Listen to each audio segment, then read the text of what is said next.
اهلا بكم في فيديو جديد في دروس التوزيع الموسيقي. ازيكم عاملين ايه؟ يا رب تكونوا بخير. النهارده جايب لكم حاجتين كده، جايز ان في ناس كتيرة ما تعرفوش او بعض الموزعين او الناس المبتدئة ما تعرفش حاجة عن المعلومة اللي جاي اقولها.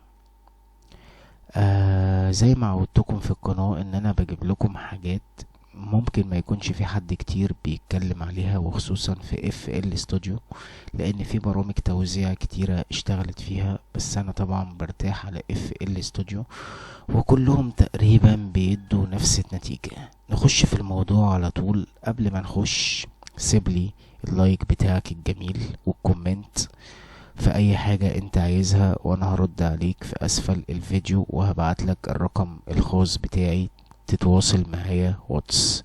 انت مش مشترك اشترك عشان ما يفوتكش اي جديد، وعشان اي فيديو ينزل تبدأ ان انت تتابعه. النهاردة هتكلم على حاجتين، هي ممكن الحاجة دي تنفع يعني انت حسب استخدامك. يعني انت ممكن تكون بتشتغل ديب هاوس ومش عارف تعمل جمل لحنية، ممكن تكون بتشتغل هيب هوب او تكنو هاوس او بروجريسيف، حسب نوع المزيكا اللي انت بتشتغل عليها وحسب خيالك. يعني انا هديك الموضوع وانت وخيالك. طيب ايه اول حاجة يا محمد هتتكلم عنها؟ اول حاجة هتكلم عنها ان انا مثلا لو جيت عملت ده كده او اخترت ده مثلا اهو، اختار هتك كده وهتك على ديت. طيب ما دي احنا عارفينها بتظهر كده مثلا. طيب الاداة ديت بيجيب لك، يعني لو نفرض ان انا كده رجعت كل حاجة زي ما كانت عشان الصورة تبقى واضحة، مثلا هي مرصوصة كده، او فانا بعلم عليها كده وببدأ ان انا اتك على ديت، بيجيب لي القايمة دي. طب ايه القايمة دي؟ هنا بيغير مسار النوتة بتاعتها. كل ما هتعمل كده كل ما هتغير، ودي طبعا بتبقى حلوة في الفواصل او البريكات اللي انت بتعملها في الموضوع بتاعك، سواء شرقي او غربي او حتى مهرجانات او راب. بيديك اكتر من شكل، خصوصا تقدر تتحكم. يعني بعد ما انا مثلا عايز الموضوع كده، عايز مثلا الموضوع كده، ببدأ ان انا اتحكم. طبعا انت تقدر تتحكم فيها يدوي. يعني انا مثلا لو جيت حطيت كده واتكيت على ديت، هو هنا انت اوريدي عاملها، يعني دي بيجيبها لك عادي اسطمبة واحدة. انا عشان معلم على دي اوريدي جايبها لي نفس النظام اللي انا عملته. كل اللي انا بعمله ان انا بتك عليها كده وبتك على ديت، بيقدر يجيب لي الحاجة اللي انت تقدر تعد منها.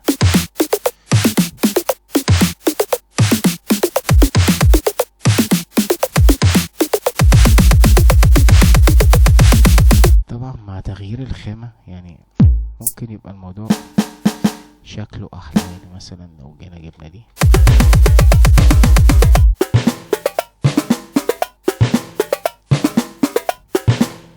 طيب انت ايه تاني ممكن يعني احاول ان انا اوصله لك؟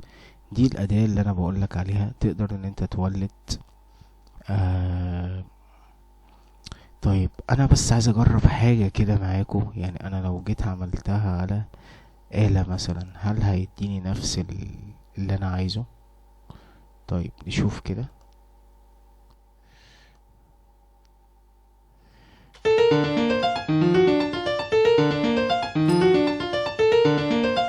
لو جينا عملناها كده، فاهم انا بوسع دماغك في ايه؟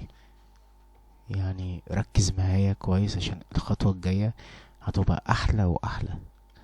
يعني انا بص طلعت لك مولدي ان انت تبدأ ان انت تشتغل عليه. طيب لو جينا اخترناها تاني وعملنا كده وبدأنا ان احنا نقلب اهو،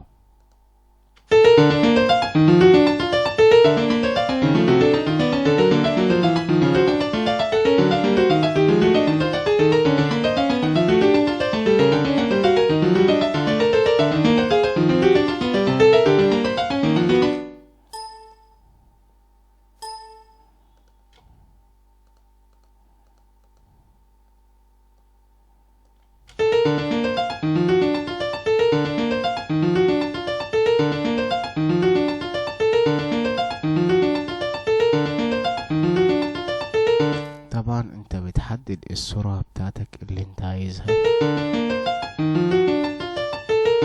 طبعا هنا ممكن تغير اصوات براحتك.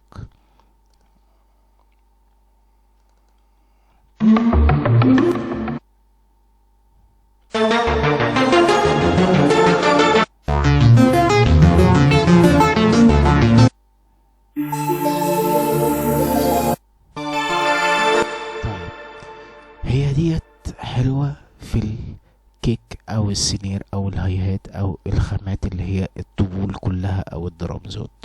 طيب كده احنا خلصنا الموضوع ده كده وشكرا. ناقص الموضوع التاني. ايه بقى هو الموضوع التاني؟ الموضوع التاني هو الاهم بجد يعني، لان انت الموضوع التاني ده تقدر تبدأ بيه مشروع كامل من المزيكا. طيب ايه هو الموضوع التاني؟ تعالى هنخش برضو هنا تولز. يبقى خلينا فاكرين الأداة التانية هنا اهي. الأداة ديت اهي. هنتك كده.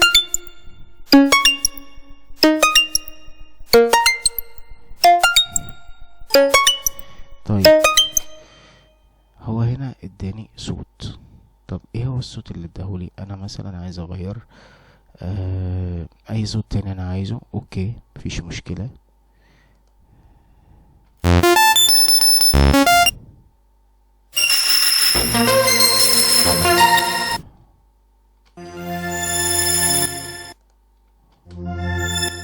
بس نختار صوت كويس عشان نبدأ نجرب عليه.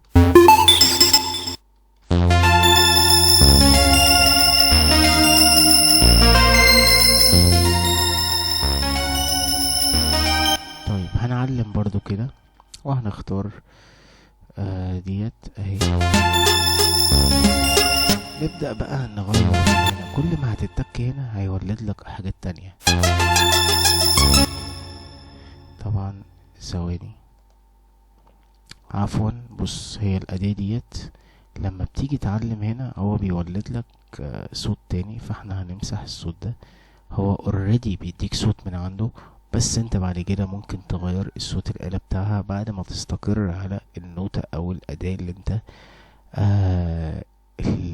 الشكل اللي انت عايزه. فاحنا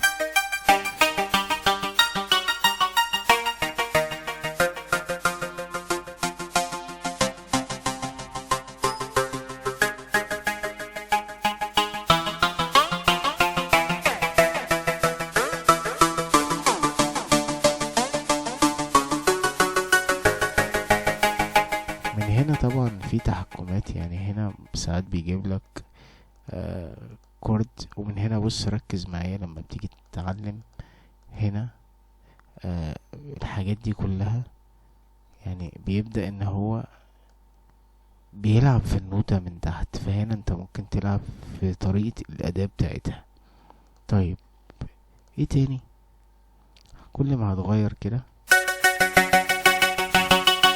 يعني مثلا انا عجبتني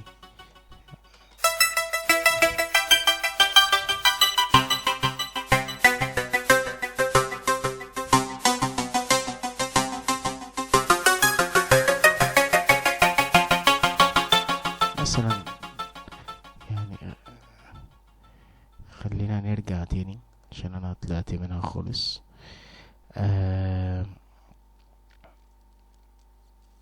اهي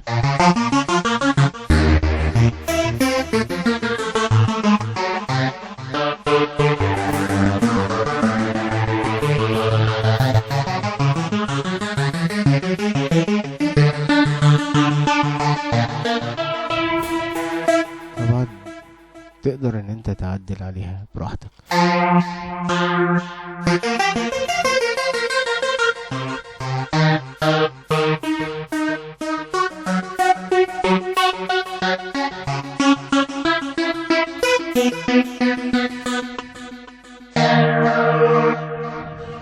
شفت لما بتعلم هنا وانت جايبها على الكورد بيبدأ يولد لك سلم الكوردات بتاعتك.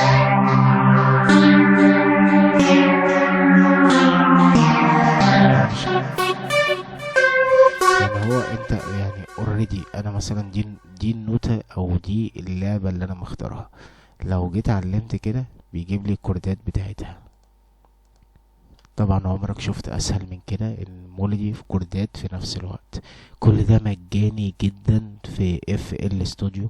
واكيد في الاصدارات الجديدة هتلاقي اصوات تانية بشكل اروع. طيب هنا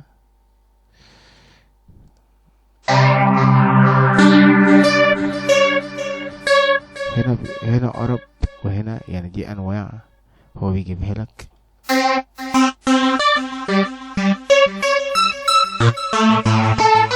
ورجعنا تاني،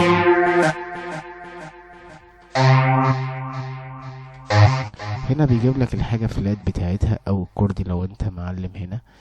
آه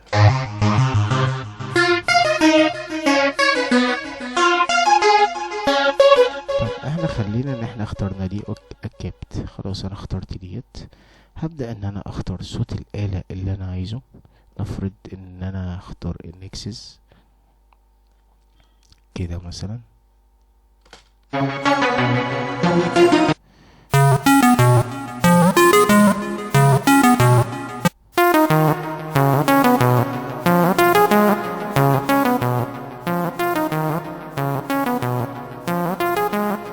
طبعا حابب اطلع بالنوتة، خلاص النوتة بقت معايا ومرسومة زي ما انت شايف كده. هطلع كده بالطريقة دي. هنا مثلا اهو هو راكز على سي شارب 5، هنركزها على سي شارب 6. ما ينفعش تركزها هنا عشان هتدي احساس تاني. طيب لو جينا عملنا بيت كده بسيط، نبدأ ان احنا نسمع اللي احنا بنعمله ده، هل بيبقى ماشي على التيمبو ولا بيبقى الموضوع فيه خلل ودوشة على الفاضي.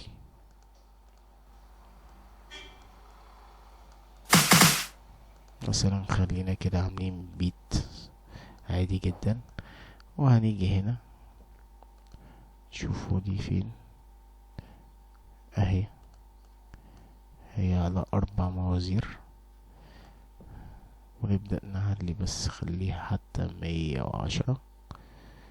نبدأ نسمع، نوطي ده شوية.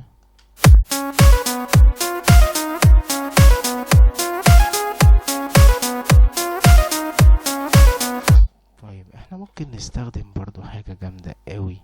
يعني ممكن نعمل كده كليك يمين ونطلع منها بيزا. لو احنا مش عارفين مدى البيزا بتاعتنا فاحنا هناخد دي كده كوبي. ونبدأ يعني النوتات العالية دي انا همسحها كده بالطريقة ديت، وهاخد ده كده عفوا همسح برضو دول، وهاخد الموضوع ده بتاعي كده، وهبدأ ان انا هنزل بيهم. انا كنت مثلا نازل بيها عند يعني هي كانت سي شارب 5، فانا هخليها سي شارب 4. هي هنا سي شارب 6 عشان انا طلعت بيها اوكتاف، فانا هخليها سي شارب ادي 5 وادي سي شارب 6.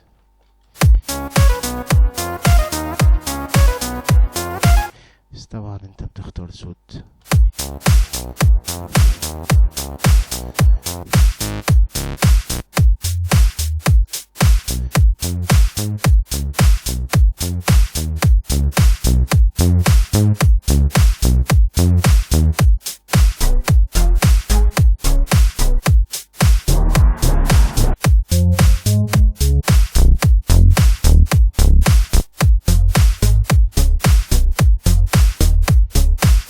طبعا ممكن تعدل فيها براحتك وبخيالك.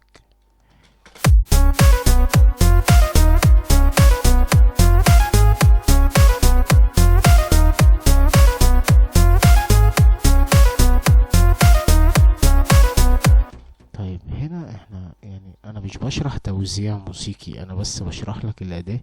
زي ما قلت لك هتخش كده هتبدأ ان انت تجيبها تاني كده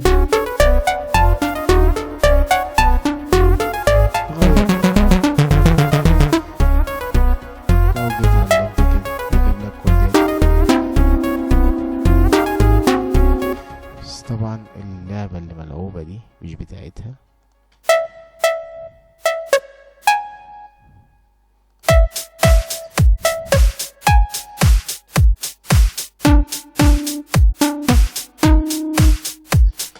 يا ريت اكون فدتكوا في الشرح بتاع النهارده، وان شاء الله يعني كل وقت للتاني هتلاقيني جايب لك حاجة انت ما تعرفهاش على اف ال استوديو. اشوفك ان شاء الله الفيديو الجاي. سلام.